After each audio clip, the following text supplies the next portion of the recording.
మూడుముళ్ళ బంధం పార్ట్ 51.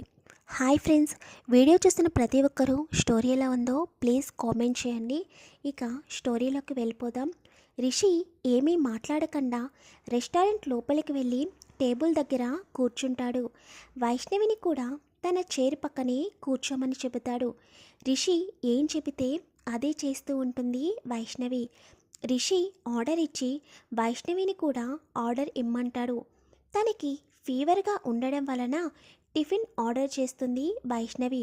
రిషి విచిత్రంగా వైష్ణవి వైపు చూసి, అదేంటి బిర్యానీ ఆర్డర్ ఇవ్వకుండా టిఫిన్ ఆర్డర్ ఇచ్చుకున్నావు అని అంటాడు రిషి. నాకు మార్నింగ్ నుండి ఫీవర్, అందుకనే టిఫిన్ ఆర్డర్ ఇచ్చాను అని చెబుతుంది.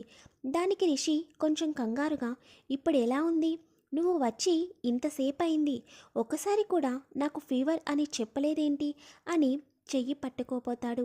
వెంటనే వైష్ణవి చెయ్యి వెనక్కి తీసుకుని, హాస్పిటల్కి వెళ్ళాను, ఇప్పుడు పర్వాలేదు అని అంటుంది.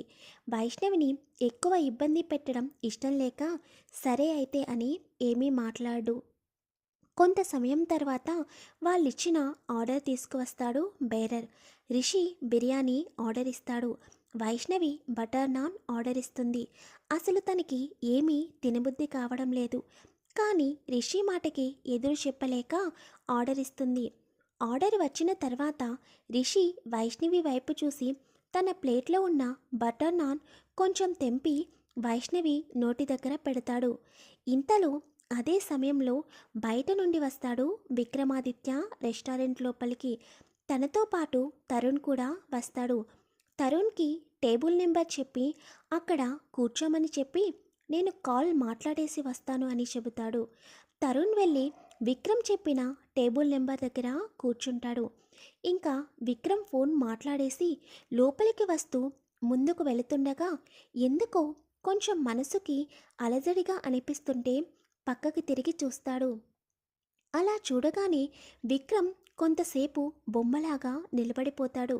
అసలు తను చూస్తుంది నిజమా కాదా అన్నట్టుంది అతడి మైండ్ సెట్. విక్రమ్ మరియు తరుణ్ కలిసి వైష్ణవి వచ్చిన రెస్టారెంట్కే వస్తారు. కానీ అక్కడ వైష్ణవి ఉన్నట్టు విక్రమ్కి తెలియదు.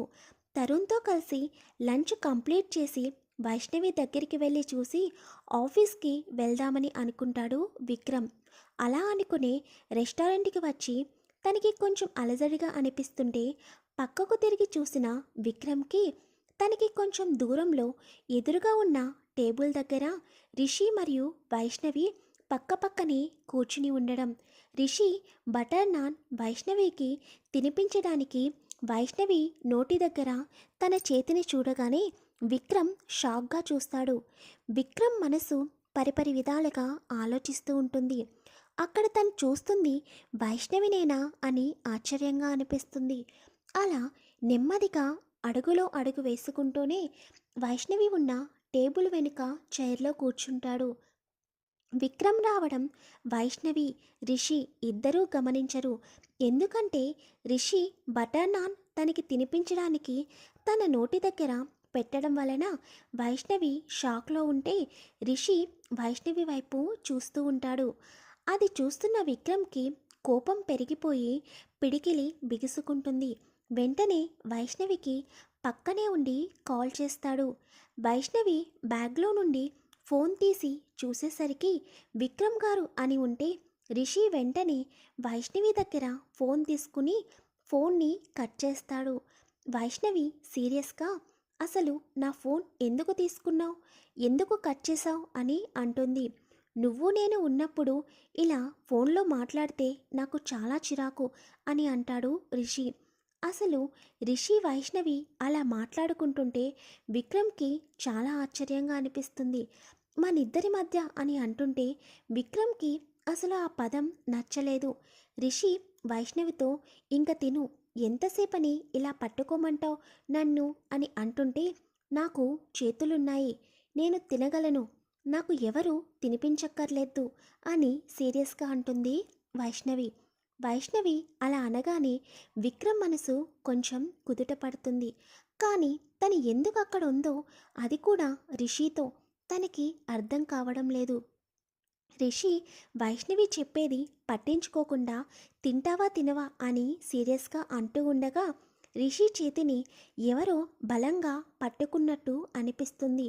అలా పట్టుకోవడం వల్ల వచ్చే నొప్పి వల్ల రిషి కొంచెం గట్టిగా అరుస్తాడు. వైష్ణవి కూడా ఉలిక్కిపడి రిషి చేతిని ఎవరు పట్టుకున్నారా అని పక్కకు తిరిగి చూసేసరికి విక్రమ్ చాలా కోపంగా వైష్ణవి వైపు చూస్తూ ఉంటాడు. అక్కడ విక్రమ్ని చూసిన వైష్ణవికి గుండె ఆగి కొట్టుకుంటుంటే లేచి నిలబడుతుంది. విక్రమ్ కళ్ళల్లో కూడా చూడలేకపోతుంది. వెంటనే వైష్ణవి తలదించేసుకుంటుంది. రిషి విక్రమ్ని చూసి గుర్తుపడతాడు. కానీ అసలు తను ఈ సమయంలో ఇక్కడ ఎలా అని ఆలోచిస్తూ ఉంటాడు. మళ్ళీ విక్రమ్ ఎవరో తెలియనట్లుగా హలో ఎవరు మీరు, ఎందుకు నా చెయ్యిని అంత గట్టిగా పట్టుకున్నారు అని సీరియస్గా అడుగుతాడు రిషి. ఎందుకు తనకి ఇష్టం లేదంటున్నా బలవంతంగా తినిపించడానికి ప్రయత్నిస్తున్నావు అని సీరియస్గా అంటాడు విక్రమ్. అది నీకు అనవసరం, మేమిద్దరం ఎన్నైనా పడతాము, నీకు చెప్పవలసిన అవసరం లేదు అని రిషి కూడా సీరియస్గా అంటాడు.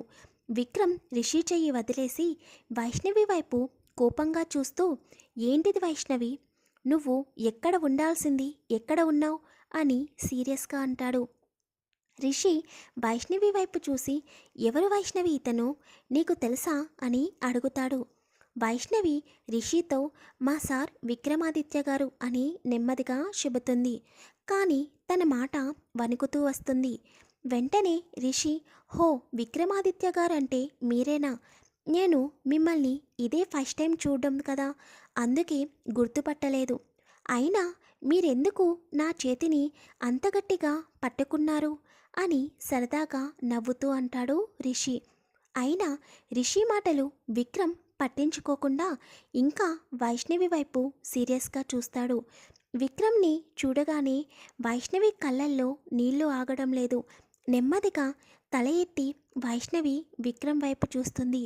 వైష్ణవి కళ్ళల్లో నీళ్లు చూసేసరికి అప్పటి వరకు కోపంగా ఉన్న విక్రమ్ నార్మల్ అయ్యి వైష్ణవి ఎందుకు బాధపడుతుందో అర్థం కాక ఆశ్చర్యంగా చూస్తాడు.